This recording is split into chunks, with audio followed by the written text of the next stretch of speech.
다 같이 묵도하심으로 주일낮 2부 예배 하나님께 드리시겠습니다.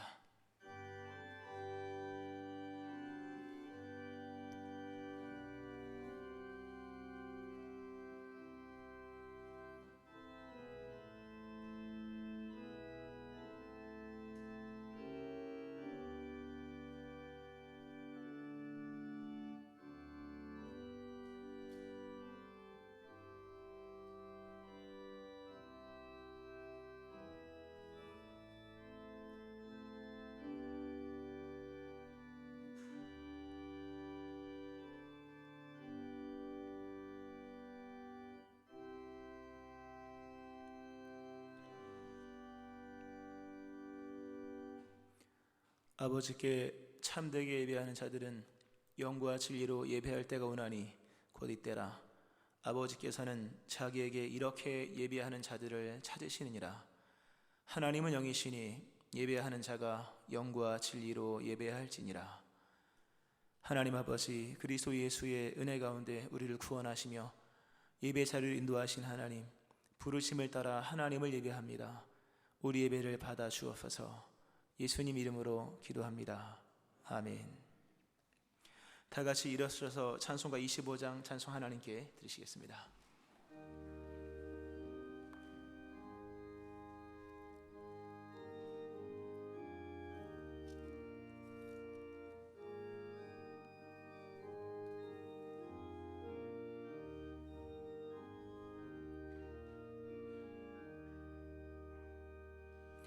멸류관 벗어서 주 앞에 드리세. 저 천사 기쁜 노래가 온 땅에 퍼지네. 내 혼아 깨어서 주 찬송하여라. 온 백성 죄를 속하신 만왕의 왕일세. 멸류관 벗어서 주 앞에 드리세. 그 손과 몸의 상처가 영광 중 빛나네. 하늘의 천사도 그 영광 보고서 고난의 신비 알고자 늘 음모하로다. 멸류관 벗어서 주 앞에 드리세. 온 세상 전쟁 그치고 참 평화 오겠네. 주 보좌 앞에서 온 백성 엎드려 그 한량없는 영광을 늘 찬송합니다.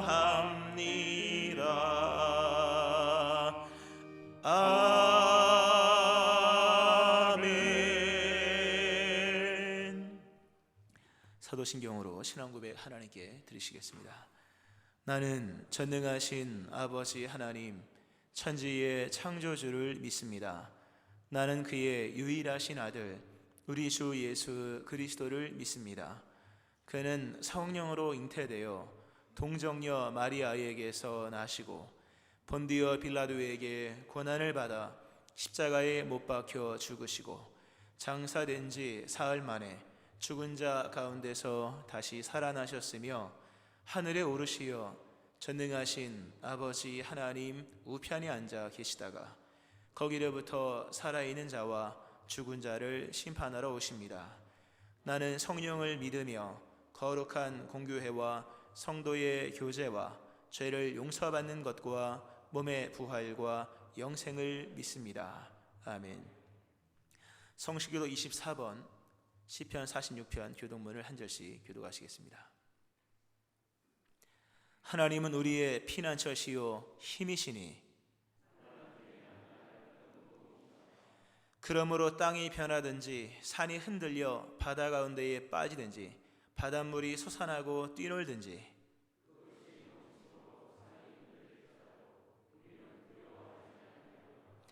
한 시내가 있어 나뉘어 흘러 하나님의 성 곧 지존하신 이의 성소를 기쁘게 하도다.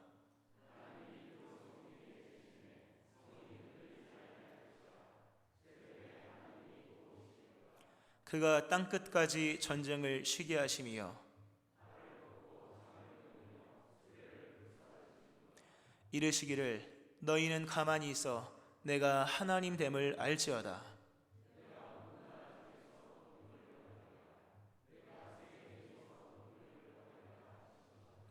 만군의 여호와께서 우리와 함께 하시니 아멘. 자리에 앉겠습니다. 찬송가 400장 찬송 하나님께 드리겠습니다.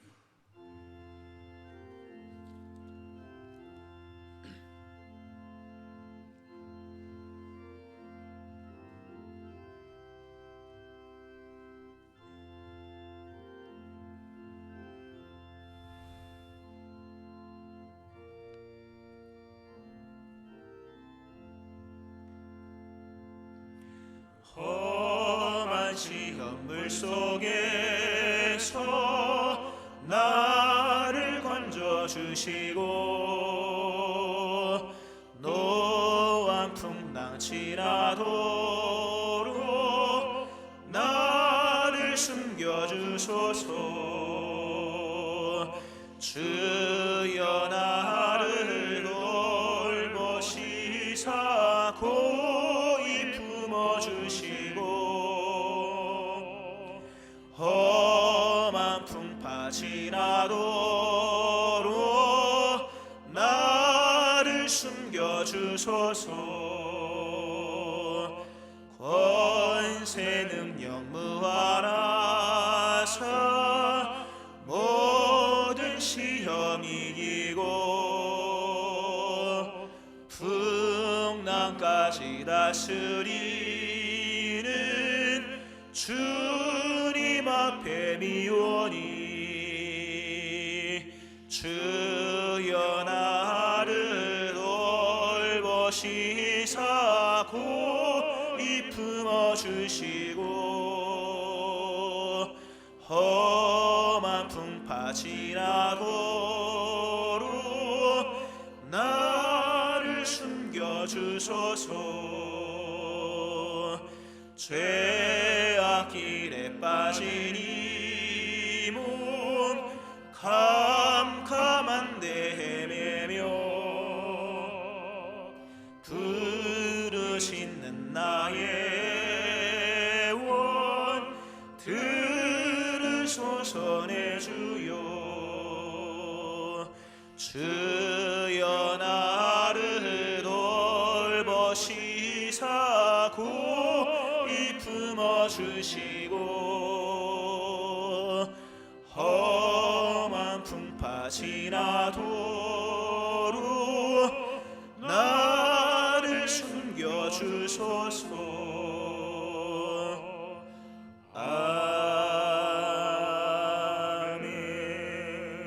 아멘. 박상진 장로님 기도하시겠습니다.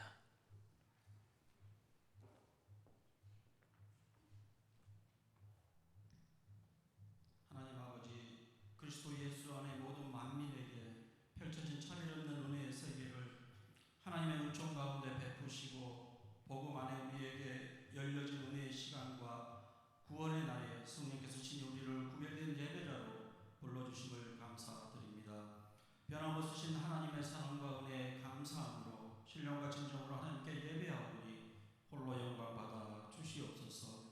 끝이 보이지 않는 코로나 전염병과 힘든 시간 속에서도 우리의 신원을 지키시고 하나님의 끊어지지 아니하는 영원한 사랑으로 우리의 불신앙과 불순종의 삶을 용서하시고 늘 우리에게 믿음과 은혜를 더하심으로 죄인의 길을 떠나 악인의 길을 따르지 아니하고 의의 길로 인도하여 주심을 감사드립니다. 전염병으로 인해 제한된 일상의 삶과 제약된 환경 속에서 우리의 마음이 경직되고 심신이 지쳐 무기력함으로 반복되는 일상 속에 우리의 의식이 흐려지고 생각의 무능으로 우리의 믿음이 서서히 무너져 분별 없이 살아왔음을 고백합니다. 이 시간 주의 크신 긍휼을 따라 우리의 생각을 깨우시고 주를 향한 마음을 더하사 날마다 하나님의 성전을 가까이 함으로 온전한 예배에 회복이 있게 하시고 성벽의 파수꾼으로 늘 깨어 근신하며 기도하는 주의 백성들 되게 하여 주시옵소서. 하나님을 가까이 하니 내게 복이다. 이 아름다운 믿음의 고백을 드리는 믿음의 승리와 먼저 주의 나라와 의를 구하는 믿음의 삶에 소망이 주께 있으며 하나님의 공급이 있음을 기억하면서 결단하고 결심하여 마음을 새롭게 하여 살아갈 수 있도록 오늘 이 시간 우리의 마음과 생각을 주관하여 주시옵소서. 하나님 아버지, 보르숲 성산교회를 이 시대에 하나님의 교회로 세워주심을 감사드립니다.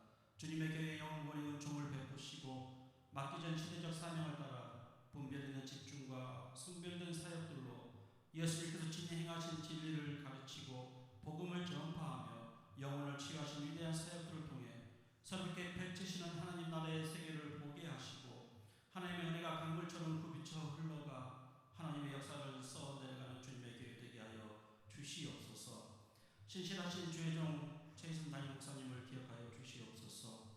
성령의 교통하심 가운데 영광과 감동을 더하시고 주의 권능 안에 말씀의 능력이 임하사 영혼의 생명을 살리는 주의 종 되게 하시옵소서.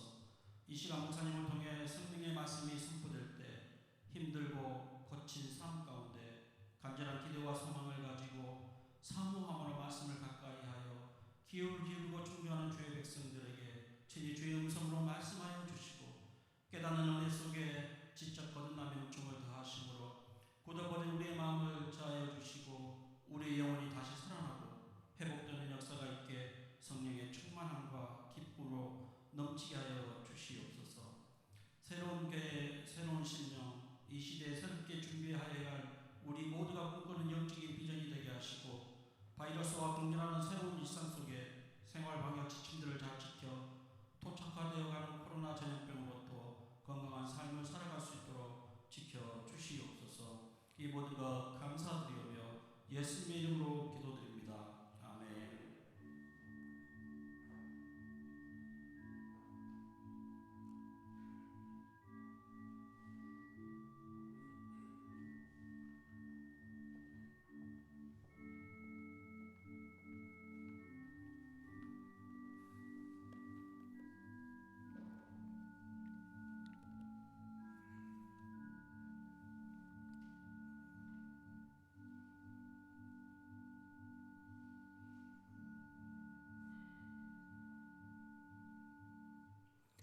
하나님 말씀 마가복음 4장 35절부터 41절 말씀입니다.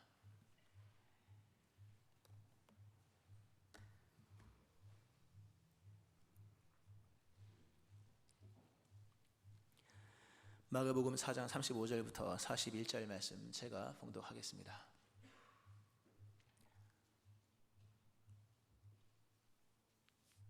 그날 저물 때에 제자들에게 이르시되 우리가 저편으로 건너가자 하시니 그들이 무리를 떠나 예수를 배에 계신 그대로 모시고 가매 다른 배들도 함께 하더니 큰 광풍이 일어나며 물결이 배에 부딪혀 들어와 배에 가득하게 되었더라. 예수께서는 고물에서 베개를 메고 주무시더니 제자들이 깨우며 이르되 선생님이여 우리가 죽게 된 것을 돌보지 아니하시나이까 하니 예수께서 깨어 바람을 꾸짖으시며 바다더러 이르시되 잠잠하라 고요하라 하시니 바람이 그치고 아주 잔잔하여지더라. 이에 제자들에게 이르시되 어찌하여 이렇게 무서워하느냐 너희가 어찌 믿음이 없느냐 하시니 그들이 심히 두려워하여 서로 말하되 그가 누구이기에 바람과 바다도 순종하는가 하였더라. 아멘. 하나님의 크신 은혜가 오늘 2부 예배 나와서 예배하시는 여러분들이 함께 하시기를 주의 이름으로 축원합니다. 아멘. 요즘 비가 많이 왔죠? 장대비가 쏟아지는 날에 노아가 생각이 났습니다. 당시에는 비가 얼마나 많이 왔을까? 지금 시간당 가령 100mm만 오는 장대비가 1시간 2시간만 내려도 저지대에는 침수 상황이 일어나는데, 당시에 40일을 밤낮으로 비가 쏟아진 것만이 아니라 땅에서 샘이 솟고 하늘 위에 있는 궁창이 쏟아지는 그런 상태였죠. 노아는 홍수 심판의 예고를 하나님께 드렸습니다. 그리고 홍수가 올 것이니 방주를 만들라는 명령도 함께 들었습니다. 그런데 그 일기예보, 홍수에 대한 일기예보와 그에 대한 피할 수 있는 방법에 대한 예고는 120년 뒤에나 있을 일이었습니다. 근데 노아는 120년 뒤에 있을 그 일기예보를 믿고 방주를 만듭니다. 방주를 만드는데 대충 만드는 것이 아니라 성경에 보면 믿음으로 노아는 아직 보이지 않는 일에 경고하심을 받아 경외함으로 방주를 준비하였다 이렇게 나옵니다. 대충 만든 게 아니라 신앙 고백으로 만든 겁니다. 경외함으로 방주를 만들었다. 못 하나, 판자 하나, 역청 하나, 칠하는 거 하나하나마다 정말 경건하고 경외하는 마음으로 방주를 준비했다고 나옵니다.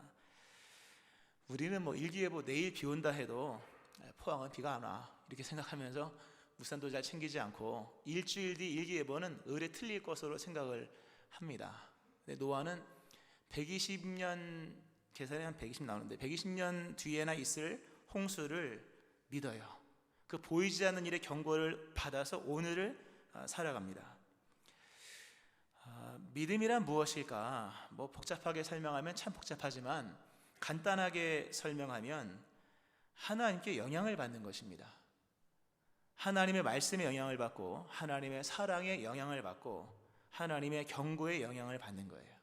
무엇보다 보이지 않는 하나님께 오늘 보이는 현실 속에서 영향을 받으며 살아가는 거예요. 이게 믿음이에요. 복잡한 거 아닙니다. 그가 기도하냐 안 하냐 이거 중요하지만 오늘의 삶 속에서 그가 과연 하나님께 영향을 받아서 영향받는 것처럼 행동을 하고 있는가라고 하는 겁니다. 히브리서 11장에 믿음의 사람들이 꽤나 많이 나옵니다. 모두가 다 믿음으로 살았다 이렇게 나오죠. 그걸 좀 쉽게 의역을 한다면 그런 거예요. 현실의 삶에서 하나님께 영향받음으로 이렇게. 왜 아브라함이 먼 길을 갔습니까? 현실의 삶 속에서 하나님께 영향받아서 먼 길을 간 겁니다. 왜 노아가 방주를 만들었을까요? 현실의 삶 속에서 하나님께 영향을 받은 겁니다. 믿음으로 에녹은 왜 주와 동행했을까요? 다 하나님께 영향을 받은 거예요. 현실의 삶 속에서. 결국 믿음이라고 하는 것은 오늘 나의 현실을 무엇을 나의 현실로 삼을 것이냐, 단순히 눈에 보이는 현실만을 현실로 여길 것이냐, 아니면 눈에 보이지 않는 현실까지도 현실로 여길 것이냐 라고 하는 부분에 대한 고민이에요. 어렵지 않습니다. 성경에서 말하는 성령의 충만, 그 충만의 개념은 영향받다 하는 뜻입니다. 내가 무언가에 영향을 받으면 충만한 거예요. 내가 성령에 영향받는다고 하는 것은 성령 충만하다고 하는 것은 성령의 영향을 받는 것을 말합니다. 결국 믿음 생활은 어디까지 현실로 여길 것인가에 대한 문제입니다. 당장 나를 정신없게 만드는 오늘의 현 상황만을 보고 현실로 여길 것인가, 아니면 저 먼 미래의 일까지 현실로 여길 것인가, 어떠한 것을 나의 현실로 여기면서 내가 거기에 얼마만큼 영향을 받느냐, 이게 곧 믿음이에요. 그리고 거기서 믿음 행동이 달라지는 겁니다. 오늘 본문에 큰 광풍이 나옵니다. 예수님과 제자들이 함께 갈릴리 바다를 건너는 중에 일어난 일이죠. 캄캄한 저녁 때 몰아치는 광풍으로 배가 요동을 칩니다. 그리고 몰아치는 파도 속에 배에 물이 들어와서 배가 가라앉을 지경에 처해 있습니다. 이 순서대로 가면 곧 얼마 지나잖아 배는 가라앉게 되는 이제 수순을 밟게 됩니다. 이때 예수님은 배 고물에서 베개를 베고 주무셨다고 나옵니다. 제자들이 두려웠습니다. 예수님을 깨웁니다. 선생님이여, 우리가 죽게 된 것을 돌보지 아니하시나이까. 예수님이 일어나셨죠.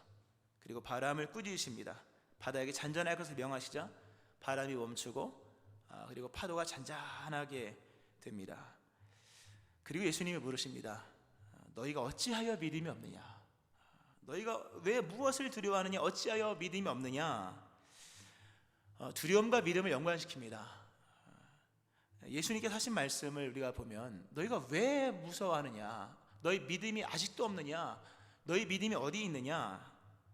결국 이것이 무슨 얘기일까? 쉽게 설명하면 예수님께서 제자들의 현실 이해의 폭을 보신 겁니다.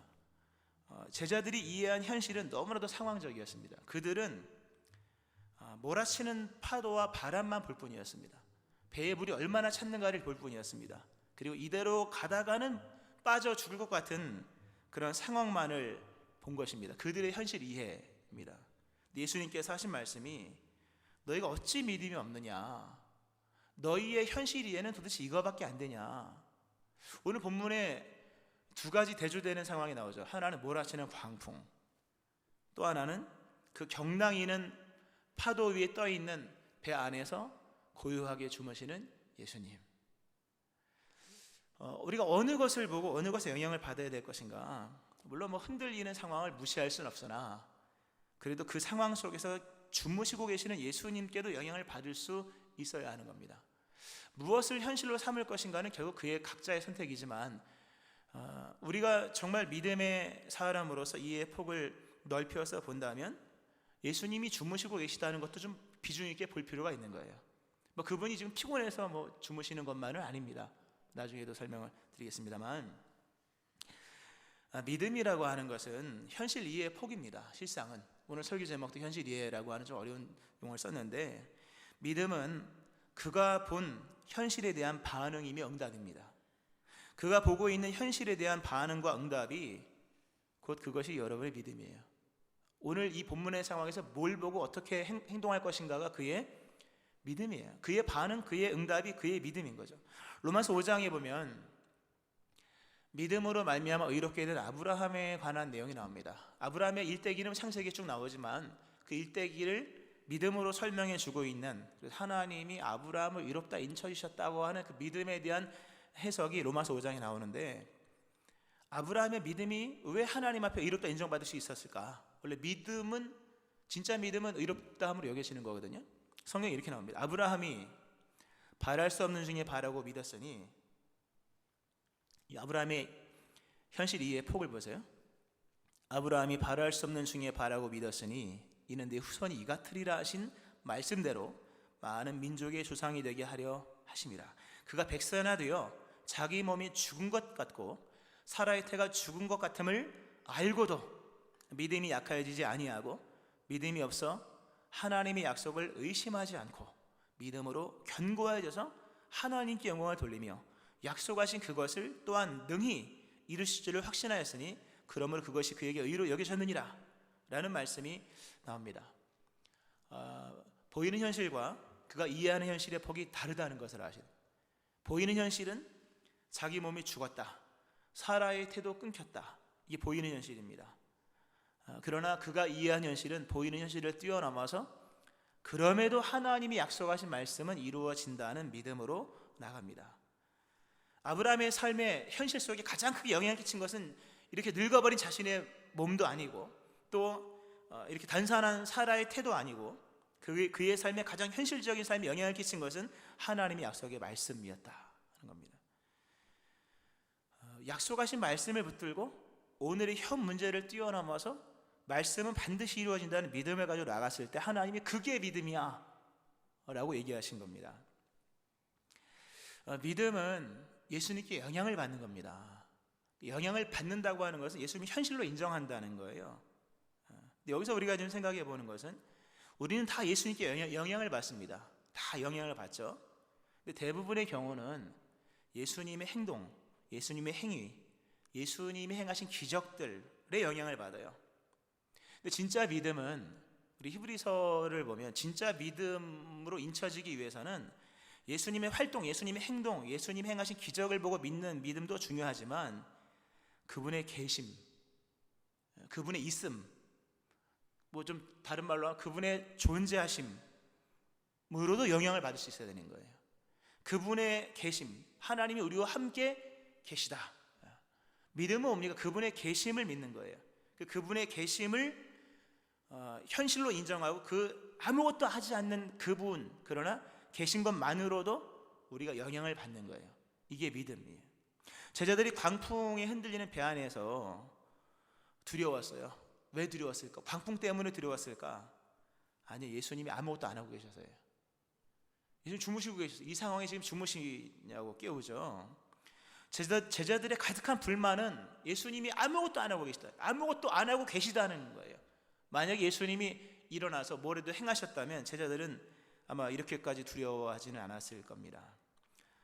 제자들이 죽음의 위협에 빠진 것은 주무시고 계시는 예수님을 이해하지 못했기 때문이에요.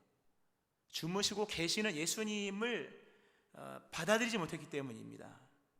예수님의 능력은 믿었으나 가만히 계신 예수님을 믿기란 너무 어려웠던 거예요. 행동하시는 예수님을 믿을 수는 있었으나 이렇게 침묵하시고 심지어 잠까지 주무시는 예수님을 이해하기란 너무 어려웠다는 거죠.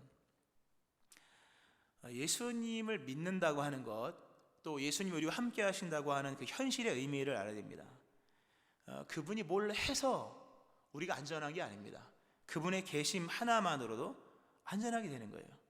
오늘 본문 결국 풍랑이 잔잔해지고 바다도 아주 고요해집니다. 이런 바다가 잔잔해지고 풍랑이 멈춰졌어야만 비로소 안전한 것이었는가? 실제로 따져봤을 때, 실제로 얘기한다면 그것이 아닙니다. 이미 예수님이 계신 것만으로도 그 상황은 안전하게 될 수밖에 없었다는 거죠. 우리는 자꾸 보이는 현상에서 증거를 찾으려고 합니다. 바람이 멈추고 사업이 잘 되고 뭐가 좋아지고 손바닥만한 구름이라도 봐야지만 영향을 받으려고 하는데, 진짜 믿음은 그분의 계심, 그 자체를 믿는 거예요. 오늘 본문을 좀 다시 한번 보면, 본문이 유명하잖아요. 이 비슷한 본문도 또 있고요. 본문, 예수님이 광풍을 잠재우셨다. 이 본문을 우리가 보는데, 이 본문의 기록 목적을 좀 잘 봐야 됩니다. 본문 광풍을 잠재우시고 파도를 잠재우신 이 본문의 사건은 문제 해결 방법을 가르쳐 주시기 위한 말씀이 아닙니다. 어떻게 하면 문제를 해결할까? 그 얘기가 아닌 거예요. 물론 예수님을 깨워라, 근데 꼭 깨워야지만 안전한 건 아니잖아요. 그러니까 본문은 문제 해결 방법을 가르쳐 주는 말씀이 아니에요. 대신에 문제 앞에서도 근심하지 않는 비결을 가르치시는 거예요. 문제 해결이 아니라 문제 앞에서도 근심하지 않을 수 있는 비결, 또 문제 속에서도 평강할 수 있는 평강의 비결을 말씀하시는 거예요. 좀 다르게 한다면 믿음으로 무엇을 하느냐의 문제를 말씀하는 것이 아니라 무엇을 믿음으로 삼아야 하느냐에 대한 말씀이에요. 무엇을 믿음으로 삼아야 하느냐, 꼭 예수님이 바쁘게 움직여야만 예수님을 믿을 수 있느냐, 그런 얘기죠. 또 사실 오늘 본문은 단독 상황이 아니고 앞부분에서 예수님께서 비유로 제자들의 믿음을 일깨우시게 비유로 하시고 해석하는 내용이 앞부분에, 해석하시니라 바로 앞절에 나오거든요. 그 해석이라는 단어를 가지고 오늘 본문 동일한 연결되는 본문을 본다면, 본문은 문제 해결의 비결이 아니라 문제 해석의 비결을 말씀해 주고 있고, 문제적인 현실을 이해하는 데 필요한 기준이 무엇인가를 설명해 주는 거예요. 참 중요한 얘기예요. 우리는 무조건 문제 해결 비결만 썼잖아요. 어떻게 하면 문제 해결될 것인가. 근데 문제가 너무 없으면 믿음은 안 자랍니다. 나중에 얘기합니다만, 오늘 본문은 문제 해결 비결이 아니에요. 문제 중에도, 문제가 있는 중에도 평안할 수 있는 비결, 문제 해결 능력이 아니라 문제 해석 비결, 문제 해석의 기준을 제시하는 겁니다.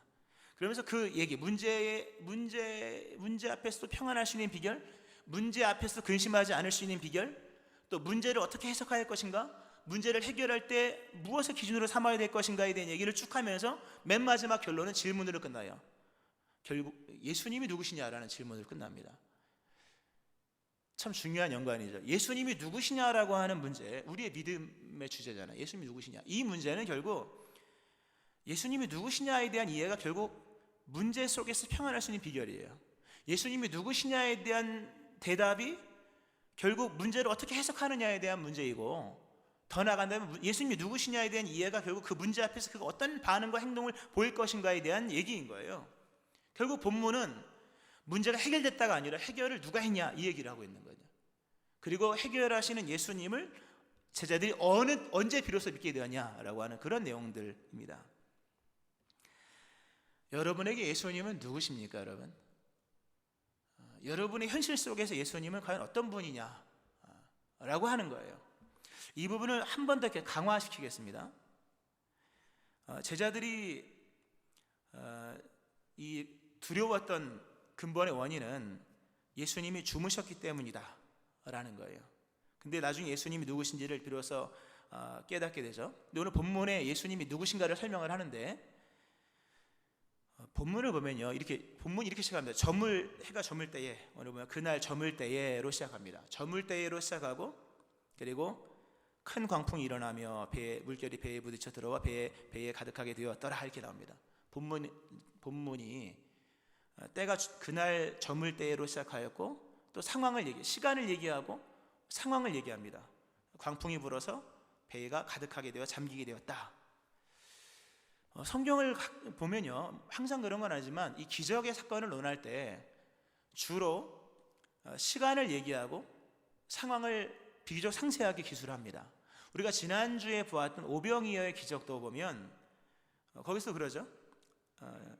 저녁이 되매 제자들이 나와 이르되 이곳은 빈들이요 때도 이미 저물었으니, 상황에 대한 얘기를 하고 또는 장소에 대한 얘기를 하고 또는 시간에 대한 얘기를 합니다. 왜 성경이 이렇게 상황과 시간을 비교적 상세하게 기술하고 있을까? 이것은 하나님의 눈높이 교육이에요. 우리로 하여금 하나님 역사를 알게 하시기 위해서 하나님이 인간의 언어를 선택하신 것이 시간과 상황인 거예요. 이 시간과 상황이라고 하는 것은 인간의 분별력, 인간의 판단력을 떠받치고 있는 기초 같은 것들이에요. 약간 한계의 폭이 왜 이거밖에 안 되냐? 믿음은 결국 현실 이해가 굉장히 중요한 부분인데 왜 현실 이해가 그렇게 빈약하고 한계의 폭이 이렇게 협소할까? 그것은 그의 시간과 상황에 대한 이해가 그러하기 때문인 거예요. 인간의 인식의 범위는 시간과 상황 위에 놓여져 있습니다. 인간은 자신의 현실, 그리고 내가 누구인가라고 하는 그런 이해를 시간과 상황이라는 그 위에서 평가를 합니다. 내가 나이가 몇 살인데, 지금이 코로나 상황인데, 또 지금 내가 돈이 이거밖에 없는데, 뭐 이런 거예요. 그러니까 시간과 상황이라는 개념을 가지고 인간은 끊임없이 오늘 자신을 돌아본다는 거예요. 근데 성경도 바로 이 시간과 상황이라는 개념을 가지고 풀어가는 거예요. 이거는 하나님의 선택이에요. 인간들이 자신을 이해하고 현실을 이해하는 데 주로 사용하는 인간의 언어, 인간의 실존을 파악할 때 인간이 주로 사용하는 인간의 언어는 시간과 상황이거든요. 그 개념을 가지고 오늘 예수님께서 제자들을 깨우치시는 거예요. 중요한 얘기입니다. 오늘 여러분이 누구냐라고 묻는 질문 앞에 여러분 대다수가 자신의 시간과 상황을 가지고 자신이 누구인지를 얘기합니다. 근데 문제는 좋습니다. 시간과 상황을 누구도 무시할 수 없죠. 인간이기 때문에. 근데 문제는 시간과 상황이라고 하는 것이 너무나도 강력하여서 인간의 판단을 흐리게 할 때가 있다는 겁니다. 동일한 사람이 어느 순간에는 교만해지고 동일한 사람이 어느 순간에는 절망에 치닫는 이런 일은 시간과 상황이 그 사람의 이해를 왜곡시키기 때문이에요. 뭐 좀 잘 되면 대단한 사람인 줄 알고 뭐 안 되면 안 되는 사람인 줄 알고 있지만 그것은 왜곡된 자기 이해입니다. 우린 동일한 사람이에요. 다 동일한 사람들이고 동일한 인간입니다. 그러나 상황 속에서 자기 이해가 왜곡되어짐으로 큰 문제 앞에서는 위축되고 잘 되는 상황 속에서는 교만한 일이 생겨지는 거죠.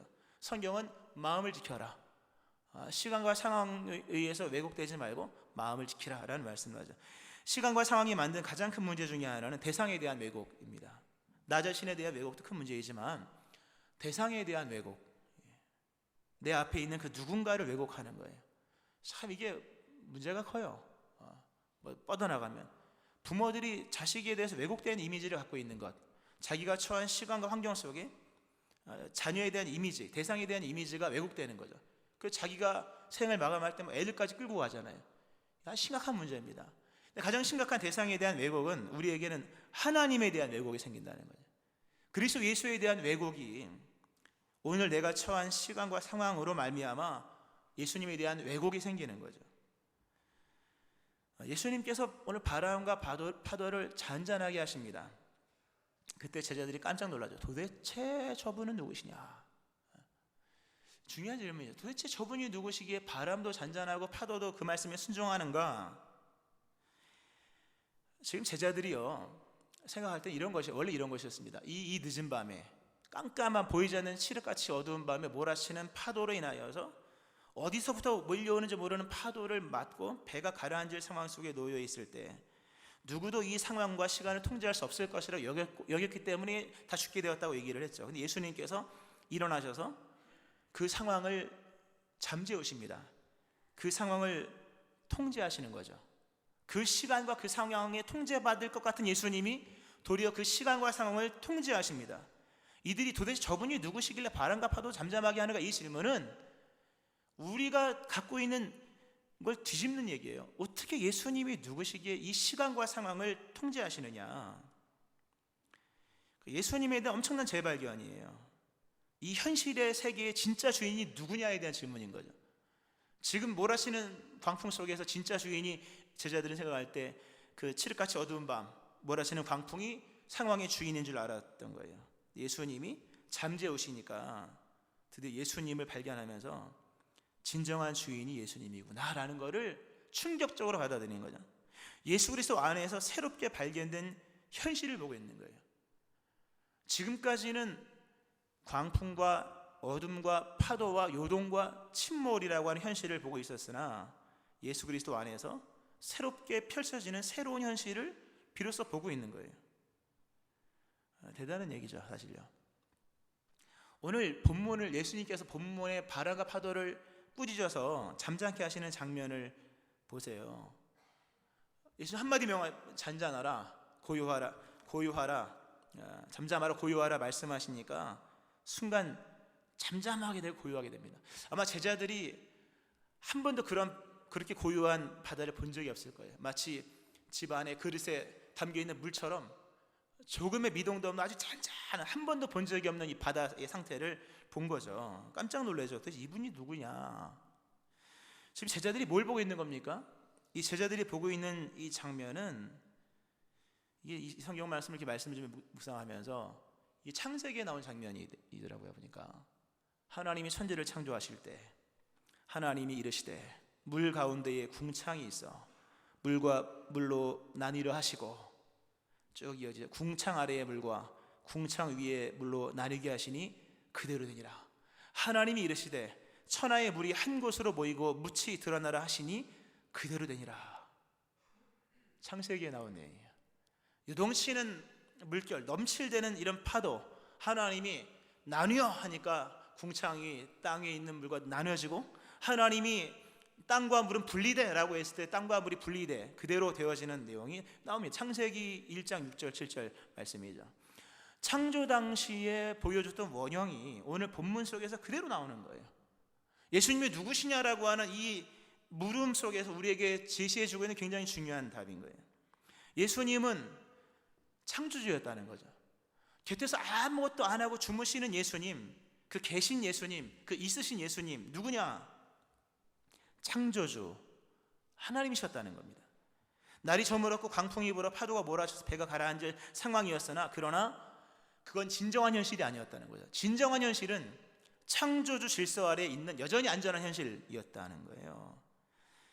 눈에 보이는 현실과는 다른 진정한 현실이 따로 있었다는 거죠. 누구 안에서? 그리스도 예수 안에서. 믿음은 바로 그 현실, 예수 그리스도 안에서 존재하는 그 현실의 세계를 오늘의 현실로 받아들이고 거기에 영향받고 살아가는 거예요. 예수님이 주무시고 계시다면 적어도 안전하다라는 생각은 했었어야 하는 거죠. 여러분의 삶 속에 오늘 현실 이해를 어떻게 할 것인가는 너무나도 중요한 거예요. 왜 믿음에서 이탈을 하고, 왜 두려움에 빠지고, 왜 자꾸 실수를 합니까? 우리가 이것은 현실 이해가 너무나도 상황적이기 때문이에요. 너무나도 시간적인 이해. 인간은 시간 속에 자신의 존재를 계산하거든요. 그 상황 속에서 계산하여서 내가 지금 자신을 던져야 될지 아니면 빼야 될지를 결정하거든요. 근데 진정한 현실은 그 상황에 있는 것이 아니라 그리스도 예수 아래 있는 거예요. 예수를 본다면 잠잠할 수 있었을 겁니다. 예수님을 현실로 인정하고 그분에게 영향을 받았다면 이렇게까지 두려워하지는 않았을 거라는 거죠. 근데 결국 이러한 시련과 어려움과 풍랑 속에서 비로소 예수님이 누군지를 알게 되는 거예요. 예수님이 창조주시구나. 이분의 행위를 믿는 것이 아니라 이분의 계심을 믿는 것이구나. 오늘 주님이 여러분 곁에 계심을 믿으시기 바랍니다. 믿음. 이 하나를 전하고 말씀 마치는데요, 오늘 설교 제목이 현실이에입니다. 결국 좀 더 적용을 시켜서 오늘 우리가 겪고 있는 인생의 시련과 시험과 어려움들에 대한 현실을 어떻게 해석할 것인가에 대한 부분들, 즉 시험에 대한 은혜적 현실 이해를 전하고 마치도록 하겠습니다. 오늘 이 광풍을 통해서 말씀드린 것처럼 제자들이 예수님이 누군지를 비로소 압니다. 예수님의 돌보심이라고 하는 게 꼭 뭘 해서가 아니라 그냥 계시는 것만으로도 우리는 안전하다라는 것을 그들이 비로소 알게 됩니다. 이것을 알게 되는 계기는 말씀드린 것처럼 풍랑과 파도와 몰아치는 이런 위협 속에서 이 예수님에 대한 비로소 이해가 되었다는 겁니다. 이렇게 봤을 때 이들에게 있었던 이 광풍의 진정한 의미는 알고 보니까 은혜적 현실이었다 하는 거죠. 이 광풍으로 말미암아 예수님이 누군지를 비로소 알게 되었다. 그러니까 이 광풍이 그 상황만 보면 굉장히 위험한 상황이었으나 전체를 놓고 봤을 때는 아주 은혜적인 현실이었다 하는 거죠. 믿음은 예수님에 대한 알미요, 믿음이요, 영향받는 것인데, 우리가 무언가를 알아간다 할 때, 무언가를 이해한다 할 때 그게 쉬운 게 아닙니다. 어떤 것을 이해하는 것은 참 어려운 일이에요. 그러나 사람이 무언가를 이해할 때 가장 빠르게 이해하는 방식이 하나 있다고 합니다. 그것은 논박당할 때. 그러니까 이게 중요한 얘기. 논박당한 존재. 인간이 자기가 누군지를 알아가는 방법. 그것은 논박당하는 존재로 살아가는 거예요. 살아간다기 논박당하는 존재로 있는 거죠. 확실한 증명은 논박이 있을 때만 가능합니다. 반대가 등장하기 전까지 바른 것을 바른 것으로 결론 내기가 어렵습니다. 바른 것이 바른 것으로 결론 나기 위해서는 반대적인 것이 등장을 해야만 합니다. 신앙의 확실한 믿음은 참 우리에게는 불편한 진실입니다만 반박이 있을 때의 신앙의 확실한 결론이 나게 됩니다. 베드로전서 1장 6절 10절 말씀에서 이렇게 말씀합니다. 그러므로 기뻐하십시오. 여러분이 지금 얼마 동안은 갖가지 시련을 겪으면서 슬퍼할 수밖에 없겠지만 그것은 여러분의 믿음을 순수하게 만들기 위한 것입니다. 오늘의 현실은 너무 힘들어요. 슬퍼할 수밖에 없지만 그러나 기뻐하라. 왜냐하면 이 슬퍼할 수밖에 없는 오늘의 현실이 우리의 믿음을 순수하게 만들기 때문에. 공동번역 성경을 읽어드린 겁니다. 사도 바울이 믿음이 굉장히 좋아요. 그의 일대기는 서신서에 쭉 나오고 그의 믿음의 핵심이 로마서 8장에 나오죠. 아주 분명한 믿음, 내가 확신하노니 이렇게 얘기를 합니다. 근데 그 사도 바울의 그 확신은 논박으로 생긴 겁니다. 다 일평생 논박당한 존재로 살아갔기 때문에 얻어진 믿음의 결론이에요. 그가 얘기를 하죠. 내가 확신하노니 사망이나 생명이나 천사들이나 권세자들이나 현재 일이나 장래 일이나 능력이나 높음이나 깊음이나 다른 어떤 피조물이라도 우리를 우리 주 그리스도 예수 안에 있는 하나님의 사랑에서 끊을 수 없으리라. 확실한 믿음을 갖고 있었던 것은, 그러면서 그가 자신이 평생 겪었던 논박들을 이제 적어놔요. 누가 우리를 대적하리요? 누가 능히 하나님께서 택하신 자들을 고발하리요? 누가 정죄하리요? 누가 우리를 그리스도의 사랑에서 끊으리요? 하면서 자신이 받았던 대적들, 또 정죄받았던 일들, 또 고발당했던 일들, 또 여러 환난과 시련 핍박들, 그럼 쭉 얘기해. 환난이나 곤고나 박해나 기근이나 적신이나 위험이나 칼이라. 자기가 삶을 살면서 겪었던 시련들, 자기가 삶을 살면서 반대적인 상황 속에 논박당했던 수많은 내용들을 간략하게 기술을 하면서 그가 결론으로 얘기하기를 위험이나 칼이라 말하면서 기록된 바, 우리가 종일 주를 위하여 죽임을 당하게 되며 도살당할 양같이 여김을 받아도 함과 같으니라. 그러나 이 모든 일에 우리를 사랑하시는 이로 말미암아 우리가 넉넉히 이기느니라. 이겼다는 표현을 씁니다. 참 중요한 표현이에요. 그냥 이겼다 이렇게 하지 말고, 이겼다는 표현이 무슨 말입니까? 붙어봤다는 거잖아요. 이게 싸워봤다는 얘기입니다. 논박 당해봤다는 얘기예요. 넉넉히 이기느니라, 싸울 만큼 싸워봤다는 거죠. 그리고 결론 난 게 이긴다는 결론인 거예요. 붙어보지 않고는 모르는 세계가 있는 거예요. 싸워보지 않고서는 모르는 믿음의 세계가 있는 거죠. 논박당하지 않고서는 결론이 안 나는 믿음의 영역이 있는 겁니다. 그리스도 예수가 누구신가에 대한 일들, 성경을 읽고도 다 중요하지만 삶 속에서 이 풍랑을 겪어본 자만이 내리는 결론, 거기서 드디어 예수님이 창조주이구나, 이게 가능한 거예요. 그리스도 예수 안에서 오늘 우리가 겪고 있는 삶의 문제, 코로나로부터 시작하여서 모든 것들은 그리스도 예수님과 우리와의 관계가 어떤 관계인지를 보여주는 논박들인 거예요. 예수님이 누구신가를 보다 나에게 명확하게 알게 하시기 위한, 이건 하나님의 은혜적 현실인 거예요. 고난도 유익한 줄로 믿으시기 바랍니다. 유익한 은혜적인 현실입니다. 말씀했습니다. 오늘을 살아가는 현대인들의 기분이 별로 안 좋잖아요. 현대인들의 이 근본 기분이 있습니다. 현대인들이 다 기본적으로 공통의 기분, 공통적인 어떤 기분을 가지고 있다는 거예요. 그게 불안이라고 얘기합니다, 흔히들. 지표상으로는 많은 것이 좋아져서 사람이 편리해지고 여러 가지가 좋아진 것 같으나, 사람은 머리로만 사는 게 아니잖아요. 이 전 삶으로 사는 거지 않습니까? 삶 전체로서 체감하는 현실 세계의 결론이 뭐냐 할 때 불안이라고 하는 거예요. 모두가 불안해합니다. 현대인들의 근본 기분이 불안 속에 있습니다. 왜 불안할까? 원인은 죄죠. 죄 때문에 불안한 거예요. 그러나 이걸 관계적인 용어로 좀 바꿔 설명하면, 불안의 원인은 단절에 있는 겁니다. 고독에서 옵니다. 고립에서 오고요, 소외에서 옵니다. 즉 홀로 있다는 생각 속에서 불안이 찾아오는 거예요. 이 풍랑이 몰아치는 이 캄캄한 밤에 이 배에 나 혼자 버려져 있다는 생각 속에서 두려움이 찾아오는 거예요.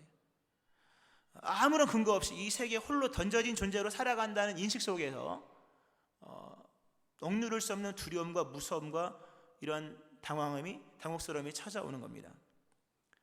믿음의 사람도 불안의 요소는 한 가지예요. 너희가 왜 이렇게 무서워하느냐, 어찌하여 이렇게 무서워하느냐, 너희가 어찌 믿음이 없느냐인 것은 파도가 드세기 때문이 아니라 그리스도 예수의 계심에 대한 이해의 부족인 거예요. 실상은 믿음의 삶은 단순합니다. 눈에 보이지 않는 하나님을 오늘 나의 상황적 현실 속에서 얼마만큼 믿을 수 있느냐에 대한 끊임없는 씨름인 거예요. 믿음이 없이는 하나님을 기쁘시게 할 수 없다. 믿음이 없이는 하나님을 기쁘시게 하지 못하나니 하나님께 나아가는 자는 반드시 그가 계신 것과 또한 그가 자기를 찾는 자들에게 상 주시는 이심을 믿어야 할지니라. 믿음은 하나님의 계심을 믿는 거예요. 하나님의 있음을 믿는 거예요. 그 하나님이 어디 계시냐? 오늘 나와 함께 하신다. 지금 내 인생에 몰아치는 폭풍이 그 떠있는 배 위에 함께 계신다는 것을 믿는 겁니다. 현실존을 믿는 거예요. 하나님은 오늘 현재 여러분이 처한 인생의 풍랑과 시련과 오늘의 삶이 함께 하십니다. 생의 광풍이 일어났습니까? 그곳에 예수님이 함께 하십니다. 예수님이 아무 일도 행하지 않는 것 같습니까? 그럼에도 그곳에 예수님이 계십니다. 예수님을 믿지만 여전히 광풍이 몰아칩니까? 그곳에 계신 예수님이 이미 그 상황의 한계를 이미 주관하시는 거예요. 예수님께서 오늘 여러분의 삶에 계십니다. 혼자 있는 게 아닙니다. 던져진 존재도 아니요, 버려진 존재도 아닙니다.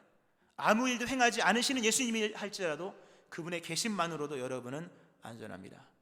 그리고 때가 되면 반드시 말씀하실 겁니다. 잠잠하라 고요하라. 그러나 물으실 겁니다. 너희 믿음이 어디 있느냐? 오늘 그리스도 예수 안에 거한 이 은혜의 현실을 믿으면서 오늘도 그분과 함께 믿음의 여정을 살아가기를, 또 때가 되어 은총 속에 풍랑과 바다도 잔잔하게 되어진 역사가 일어나기를 주의 이름으로 축원합니다. 아멘. 기도하겠습니다.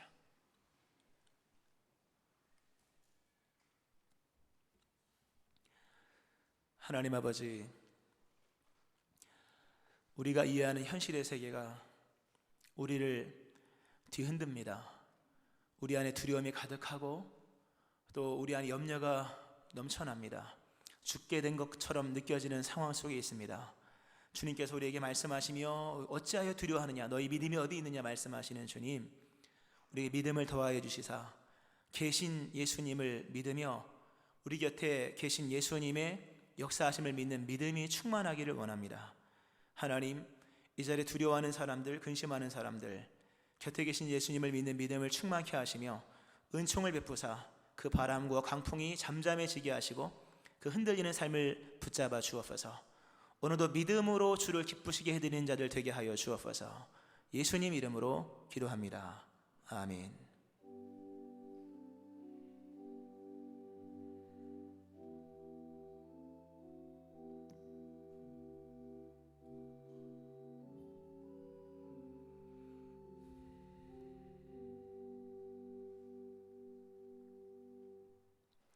찬송가 371장 찬송 하나님께 드리시겠습니다.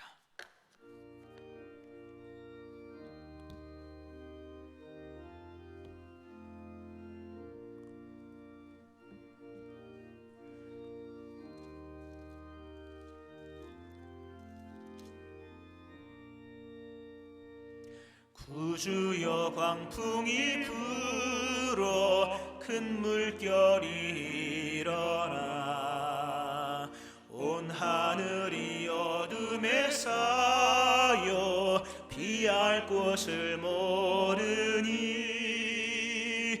우리가 죽게 된 것을 안 돌아봅니까? 깊은 바다에 빠지게 된 때 주무시려 합니까?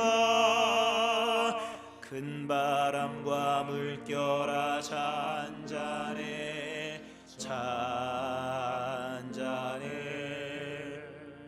사납게 뛰노는 파도나 저 흉악한 막이나 아무것도 주 편안히 잠들어 누신 배 뒤엎어낼 능력이 없도다. 주의 수풍파를 꾸짖어 잔잔해 잔잔해 주의 수풍파를 꾸짖어 잔잔하라. 구주여 떨리는 내 맘 저 풍랑과 같아서 늘 불안에 쌓여서 사니 날 붙들어 주소서. 세상의 풍파가 나를 삼키려 합니다. 지금 죽게 된 날 돌아보사 곧 구원해 주소서. 큰 바람과 물결아 잔잔해 잔잔해 사납게 뛰노는 파도나 저 흉악한 막이나 아무것도 주 편안히 잠들어 누신 배 뒤엎어낼 능력이 없도다. 주의 수풍파를 꾸짖어 잔잔해 잔잔해 주의 수풍파를 꾸짖어 잔잔하라. 사나운 광풍이 차고 큰 물결이 그치니 그 잔잔한 바다와 같이 내 마음이 편하다. 구주여 늘 함께 계셔 떠나지 마소서. 복된 항구에 즐거이 가서 그 언덕에 쉬리라. 큰 바람과 물결아 잔잔해 잔잔해 사납게 뛰노는 파도나 저 흉악한 막이나 아무것도 주 주 편안히 잠들어 누신매 뒤엎어를 능력이 없도다. 주 예수 풍파를 꾸짖어 잔잔해 잔잔해. 주 예수 풍파를 꾸짖어 잔잔하라.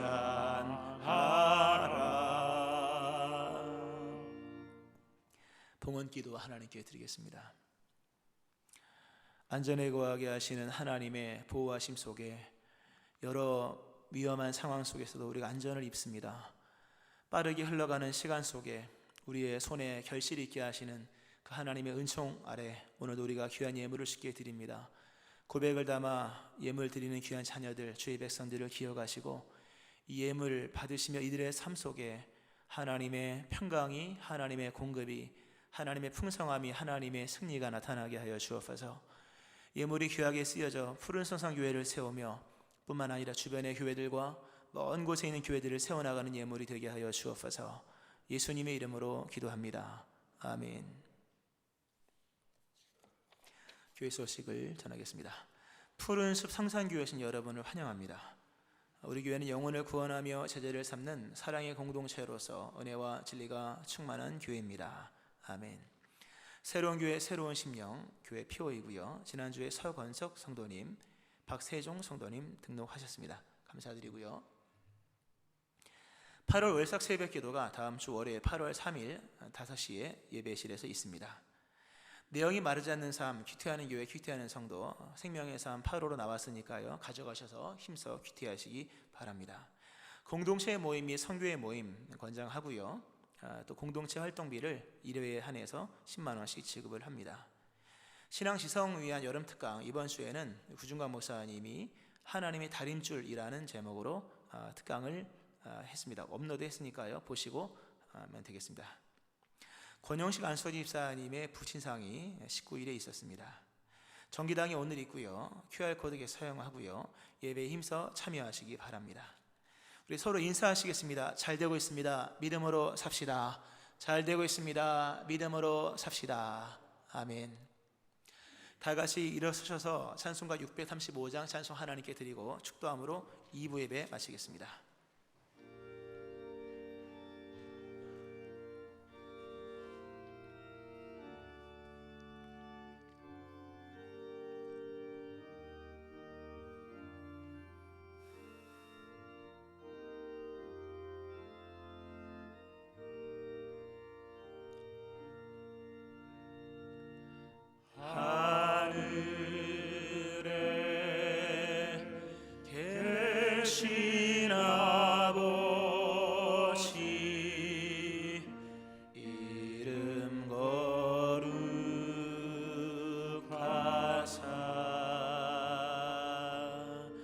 주님 나라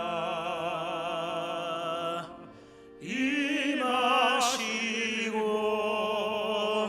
뜻이 이루어지이다. 일용할 양식 주시고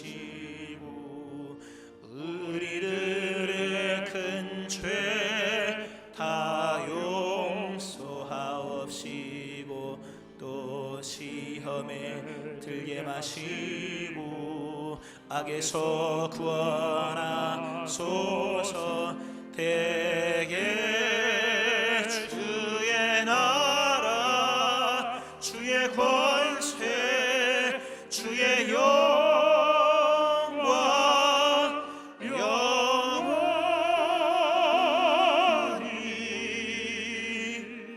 아멘.